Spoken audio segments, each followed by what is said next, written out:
दुपारची 3ची वेळ. बाहेर कडक ऊन पडले होते. रस्त्यावर अक्षरशः चीटपाखरू दिसत नव्हते. गरम वाऱ्याने धूळ उडत होती. नेहा मात्र नेहमीसारखी वाट पाहत खिडकीत बसली होती. थोड्या वेळाने आपली खुर्ची आणखी खिडकीजवळ आणून बाहेर पाहू लागली. आतून आई बाहेर आली आणि नेहाला पाहून म्हणाली, "अगं नेहा, पडशील ना खुर्चीतून?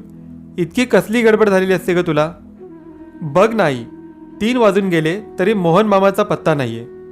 म्हणून सॉरी आई. आईच्या चेहऱ्याकडे पाहताच नेहा थोडी वरमली. आईचा राग जाणवला तिला. नेहा आता 5वी इयत्तेत होती. गोड गोबऱ्या गालाची, एखाद्या बाहुलीसारखी दिसणारी नेहा लिमाईंच्या घराची शान होती. घरात लहान शेंडेफळ असणारी नेहा खूप लाडकी होती. आई बाबा, आजी आजोबा, काका काकू, दादा ताई सगळेच्या सगळे तिच्यावर खूप प्रेम करीत. अगदी शेजारपाजारचे लोक पण याला अपवाद नव्हते आणि ते साहजिकच होते. गोड हसरी मनमिळाऊ ही मुलगी सर्वांचे मन सहज जिंकून जात असे. नेहा वर्गात पण अव्वल असायची. अगदी नम्रात नसली तरी चांगले मार्क नक्कीच मिळत. वाचनाची खूप आवड होती तिला. गावच्या लहान लायब्ररीतून आजोबा तिच्या आवडीची पुस्तके आणून देत. सांबारपूरसारख्या छोट्या गावात लेखनाची आवड खूप कमी होती आणि आता तर गेल्या वर्षापासून तिला लिखाणाचा छंद लागला होता. वेगवेगळ्या विषयांवर कविता करणे, छोट्या छोट्या कथा लिहिणे हे तिला चांगले जमू लागले होते. अख्ख्या लिमाईंच्या घरात सर्वांना खूप कौतुक वाटायचे तिचे, कारण घरी आजोबांचे किराणा दुकान होते. तिचे काका आणि बाबा तेच पिढीजात दुकान सांभाळत होते. दादा, तिचा मोठा चुलत भाऊ, त्याला खेळामध्ये रुची होती. त्यात चॅम्पियन व्हायचे स्वप्न तो पाहत होता. आणि ताई, ती तर खूप सुंदर होती. दिवसभर फक्त आणि फक्त सुंदर दिसायचंच इतकेच काम होते तिचे. बाकी अभ्यास वगैरे गोष्टींमध्ये दोघांना अजिबात रुची नव्हती. आणि काकू आणि आई तर पूर्ण वेळ गृहिणी होत्या, आजीच्या हाताखाली काम करणाऱ्या. एकूण काय, साहित्य या गोष्टीशी घरातल्या कुणाचाही तसूभर पण संबंध नव्हता. म्हणून तर नेहाचे जास्तीचे लाड होत असत आणि मग ताई आणि दादाला पण तिच्याबद्दल थोडं जलस फील व्हायचं. अशी ही नेहा ज्या मोहन मामाची वाट पाहत होती ते तिचे खरे मामा नव्हते, तर ते रोज येणारे एक पोस्टमॅन होते. तिची आणि त्यांची एक खास गट्टी होती. याला कारणही तसेच होते बरं का. शहरात छापल्या जाणाऱ्या वेगवेगळ्या मासिकांना कथा व कविता पाठवणे तिला आवडायचे आणि मग मासिकांमधून येणारी उत्तरे यांची वाट पाहणे हा एकच ध्यास तिला आजकाल लागला होता. कधी तिचे साहित्य परत यायचे तर कधी ते छापून यायचे. जे काही असेल ते असो, पण उत्सुकता मात्र कायमच असे तिला. अशात गेले 3-4 महिने मोहन नावाच्या पोस्टमॅनची ड्युटी त्यांच्या भागात सुरू झाली. नुकतीच त्यांची जवळच्या एका गावातून बदली झाली होती. तसे गाव लहान होते. दुपारी 3-4 पर्यंत काम आटोपत असे. दुपारी एकतर उन्हाने जीव कासावीस झालेला असे. त्यात गावाबाहेर असलेल्या या भागात घरे पण कमी आणि घरातली बहुतेक माणसे दुपारी शेतात असत. कुणाकडे पाणी पण मागता येत नसे. या शेवटच्या घरात मात्र 1-2 दिवस आड एखादे टपाल येत असे. हे एक लांबचे घर मात्र एक गोड मुलगी त्याची वाट पाहत रोज त्या घराच्या ठराविक खिडकीत बसलेली असे. पोस्टमॅन आला की ती आईला सांगत असे, "आई, त्यांना गार पाणी दे ग." मग तिच्या आई गार वाळा घातलेले पाणी नक्षीदार ग्लासातून घेऊन येत असे. कधीकधी लिंबाचे सरबत पण देत असे. जीवाला अगदी थंडावा वाटे. आणि ही गोड बोलणारी छोटी मुलगी आपली वाट पाहत असते हे पाहून त्याला आनंद होत असे. मग तो अगदी संतोषाने तिचे टपाल तिच्या हातात देत असे. कधी मासिकात तिचे काहीतरी छापून आले तर तिला होणारा आनंद पाहून त्याला समाधान वाटत असे. आणि असेच हळूहळू तो तिचा मोहन मामा कधी झाला हे समजलेच नाही. मग त्या खास खिडकीबाहेर अधूनमधून त्यांच्या गप्पा रंगू लागल्या. कधी तो आपल्या नोकरीमधील गमती जमती तिला सांगत असे तर कधी ती आपल्या शाळेतले किस्से त्याला ऐकवत असे. दोघांमधले हे नाते घरच्या लोकांना पण अजब वाटे. पण एकतर नेहाचा स्वभाव लागवी होताच आणि मोहनला त्याच्याविषयी वाटणारी आपुलकी त्यांना पण जाणवत असे. असतात काही काही पूर्वजन्मीचे ऋणानुबंध, असे आजी पण म्हणते. बोलता बोलता नेहाला समजले मोहन मामाच्या घरी खूप जबाबदाऱ्या आहेत. स्वतःची 2 मुले आणि मागील वर्षी मृत झालेल्या भावाची 3 मुले आणि त्याची बायको, हे सर्व कमी म्हणून की काय, आई बिचाऱ्याला खिळून अर्धांग वायूने आजारी आणि वडिलांच्या हार्टच्या आजारामुळे होणारे औषधपाणी. कसा पुरा पडणार होता हा पोस्टमॅनचा पगार. होती तशी गावाकडे थोडी शेती, पण असे किती मिळणार त्यातून उत्पन्न? कधीतरी सहज म्हणून घरच्या गोष्टी ऐकताना नेहाला खूप सहानुभूती वाटत असे. त्यांच्याबद्दल संवेदनक्षमतेची देणगी पण दिली होती तिला देवाने. मोहन मामाला कोणतीही मदत करायची तयारी होती तिची. तिच्या पिगी बँकमधून थोडे पैसे द्यावे असे तिला वाटे. पण आजोबांनी सांगितले होते की प्रत्येक माणसाला आपला स्वतःचा स्वाभिमान असतो, तो दुखावला जाता कामा नये. त्यामुळे असे काही नाही करता येणार हेही तिला समजत होते. ह्या त्यांच्या गप्पा गोष्टी फक्त त्या खिडकीत चालत असत. खिडकी खूप मोठी होती. कदाचित तिला ही खिडकी खूप आवडत असावी, म्हणून ती सतत खिडकीत बसत असावी असे मोहन मामाला वाटे. कित्येक वेळेस नेहाची आई त्याला आत बोलवीत असे, पण कधीच संकोचामुळे तो आत गेला नाही. मात्र नेहा खिडकीत बसून घरच्या लोकांना कायम हुकूम सोडते हे त्याला थोडे अजब वाटत असे. आता मागल्या आठवड्यात तर त्याच्या पायाला ठेच लागली होती. चप्पल आधीच जुने झाले होते, त्यात ते तुटले. ठेच लागल्याने पाय सुजला होता त्याचा. तसेच बिचारा अनवाणी फिरत होता. ड्युटी तर करायलाच हवी होती ना. नेहाने पण त्याच्यासाठी पायाला लावायची मलम डब्बी दिली होती त्याला.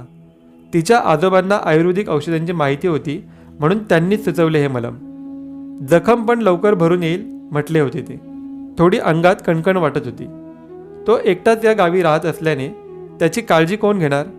म्हणून मग 2 दिवस नेहाच्या आईने गरम गरम कॉफीसोबत तापावरच्या गोळ्या पण दिल्या. मग मात्र 3-4 दिवसात खूप हुशारी वाटली त्याला. नेहामुळे लिमाईंच्या सगळ्या घराला त्याच्याबद्दल आपुलकी निर्माण झाली होती. काहीतरी पूर्वजन्मीचे पुण्य असावे, म्हणूनच अशी माणसे आपल्याला भेटली आहेत अशी मोहन मामाची समजूत झाली होती. आता दिवाळी जवळ आली होती.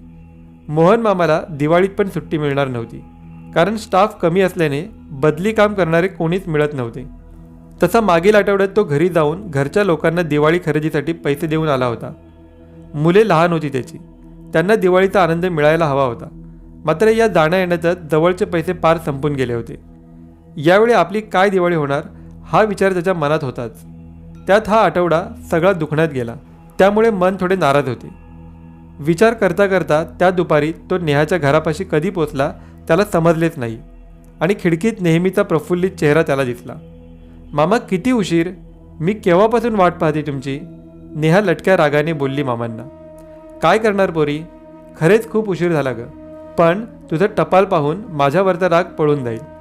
आता नेहा उत्सुकतेने मामांच्या पिशवीकडे पाहू लागली. आई पण हा संवाद ऐकून खिडकीत आली. मग मोहन मामांनी एक मासिक बाहेर काढले. हे पाहिलेस का, या मासिकात तुझी गोष्ट छापून आली आहे आणि या गोष्टीला पहिले बक्षीस पण मिळाले आहे. हे बघ बक्षिसाचे पाकिट. आता मात्र नेहाचा आनंद गगनात मावेनासा झाला. आईने आणि काकूने पण पटकन तिचा एक गोड पापा घेतला. आजी, दुपारी केलेला मुगाचा लाडू दे ना मामांना. अगं हो ग बाई, आणते आणते. आजी हसत हसत आत गेली. मग काय, त्या दिवशी मामांचा मस्त पाहुणचार झाला. या हो आज तरी आत, आई बोलली. पण मग मोठे साहेब नेमके आजच पोस्ट तपासणीसाठी आले होते. जास्त वेळ थांबून चालणार नव्हते. तेवढ्या वेळात सर्वांना समजले मामांना दिवाळीची सुट्टी नाही मिळणार. उद्यापासून देवदिवाळी सुरू होणार. मग आजीच म्हणाली, उद्या या घरी फराळाला, थोडे निवांतपणे. हो मामा, नक्की या. मी एक मस्त भेट पण देणार आहे तुम्हाला, नेहा बोलली. अगं पोरी, तुला भेटणे, तुमच्या घरच्यांबरोबर छान आनंदाचे क्षण घालवणे हीच तर माझ्यासाठी मोठी भेट आहे. नाही आहे मामा, यायचं नक्की आणि भेट पण घ्यायची. बरं बाई, येईन नक्की. मामांचा होकार मिळाला आणि नेहा खुश झाली. दुसऱ्या दिवशी दिवाळीची सकाळ. मोहन मामा लवकर उठले. चहा घेऊन आंघोळ करून नेहाच्या घरी जायला निघाले. घराघरातून फराळाच्या पदार्थांचा वास येत होता. नवे कोरे कपडे घालून बायका माणसं आपल्या कुटुंबासोबत देवाला निघाली होती. लहान मोठी मुले रस्त्यात फटाके उडवत होती आणि काही ठिकाणी मुलांनी छान किल्ले केले होते. साहजिकच मामांना घराची आणि मुलांची खूप आठवण आली. नेहाच्या घरी पोचतात नेहमीसारखी नेहा छान कपडे घालून खिडकीत बसली होती. मामांना पाहून खुश झाली. आजोबा, काका आणि नेहाचे बाबा त्यांच्या स्वागतासाठी दार झाले. मग आत जातात सर्वांच्या निवांत गप्पा सुरू झाल्या. दिवाळीमुळे सगळीच निवांत होती.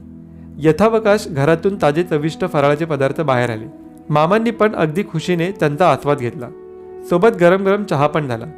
हे सगळे पार पडल्यावर आजोबा म्हणाले, मामा आता आत जा, नेहा आणि नेहाची भेट तुमची वाट पाहत आहे. मामांना नवल वाटले. इतका वेळ आपण बाहेर आहे, पण नेहा बाहेर कशी आली नाही. मग मामाच आत गेले. आतल्या खोलीत नेहमीच्या ठिकाणी नेहा खिडकीतल्या खुर्चीवर बसली होती. हवेत थोडा गारवा होता. म्हणून बहुधा तिने पायावर शाल पांघरली होती. आई काकू पण उभे होते तिथे. मामा घेतला का फराळ आमचा? कसा वाटला? हे काय विचारतेस बाळा, अगदी छान पाहुणचार झाला बरं का. मग नेहा आईला म्हणाली, आई त्या कपाटातील मामांची भेटवस्तू दे ना. आईने कपाट उघडून एक खोके नेहाच्या हातात दिले. मामा हे घ्या, माझ्याकडून दिवाळीची भेट. नेहाचे बोलणे ऐकून मामांना संकोच वाटला, पण हो नाही म्हणायला काही वाव नव्हता. मामांनी खोका हातात घेतला. बघा ना उघडून काय आहे ते, नेहा बोलली. हळूहळू मामांनी त्या खोक्याचे वेष्टन सोडवले आणि पाहतात तर काय, आत एक नवा कोरा चप्पल जोड. मामांच्या डोळ्यात पाणी आले. खरेच अनवाणी पत्रे वाटताना खूप त्रास होत होता, पण इतर अनेक खर्चामुळे सध्या 200-300 रुपये चप्पलसाठी खर्च करणे केवळ अशक्य होते. मामांना काय बोलावे सुचेना. ते फक्त नेहाकडे डोळ्यात पाणी आणून पाहत राहिले. आईच म्हणाली मग, आवडली का चप्पल? नेहा रोज तुम्हाला अनवाणी पाहायची, म्हणायची आई मामांचे पाय पोळत नसतील का गं? मग तिनेच ठरवले तुमच्यासाठी चप्पल आणायचे आणि तिच्या बाबांनी शहरातून जाऊन हा जोड आणला. आता काय बोलावे हे मामांना समजेना. मग विषय बदलावा म्हणून तेच म्हणाले, तुझी भेट खूप छान आहे, खूप आवडली मला. नेहाला पण आनंद वाटला आणि अचानक शेजारच्या खिडकीतून वाऱ्याचा मोठा झोत आला आणि नेहाच्या पायावरती शाल उडून दूर पडली. आता चकित व्हायची पाळी मामांची होती, कारण ज्या नेहाला ती खिडकीतून पाहत होते ती दोन्ही पायांनी अपंग होती. हे काय? मामांच्या तोंडून शब्द फुटेना. नेहाच्या आईने डोळ्याला पदर लावला.